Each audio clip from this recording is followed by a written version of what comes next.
मित्रांनो, कसे आहात सगळे? आणि इथूनच सुरुवात झाली मृणाल्स मराठी ब्लॉग्सची। त्यावेळी खरं तर स्वतःचे विचार आणि स्क्रिप्टिंग सोडलं तर रेकॉर्डिंग, एडिटिंग, कंटेंट पब्लिशिंग अगदी सगळंच माझ्यासाठी नवीन होतं। पण हळूहळू सगळंच आवडत आणि जमत गेलं।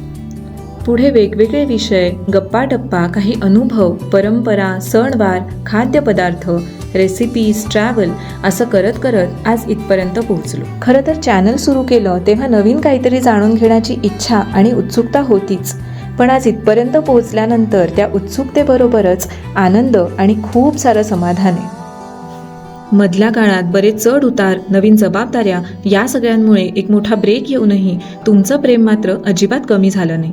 उलट बऱ्याच जणांनी नव्या व्लॉग्सबद्दलची व्यक्त केलेली उत्सुकता, प्रोत्साहनपर कमेंट्स यांमुळेच पुन्हा नव्याने सुरुवात करण्याची प्रेरणा मिळाली।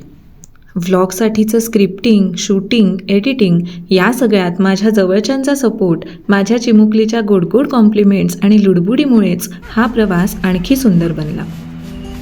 खरं तर ही तर एक फक्त सुरुवात आहे।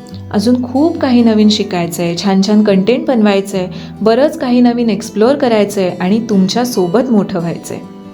1000 सबस्क्रायबर्स हा नवीन माइलस्टोन म्हणजे तुमच्या पसंतीची पावती आणि आणखी दर्जेदार कंटेंट सादर करण्याची जबाबदारी आहे, या जाणीवेसह आता नव्या जोमाने पुढे जायचे। खरं तर हे यश तुमच्याशिवाय अशक्य आणि अपूर्णच होतं। त्याचमुळे तुम्हा सर्वांचे पुन्हा एकदा मनःपूर्वक आभार। लवकरच भेटू नवीन एक्साइटिंग कंटेंटसह नवीन व्लॉगमध्ये। तोपर्यंत नक्की पाहत रहा आपलं चॅनल मृणाल्स मराठी व्लॉग्स।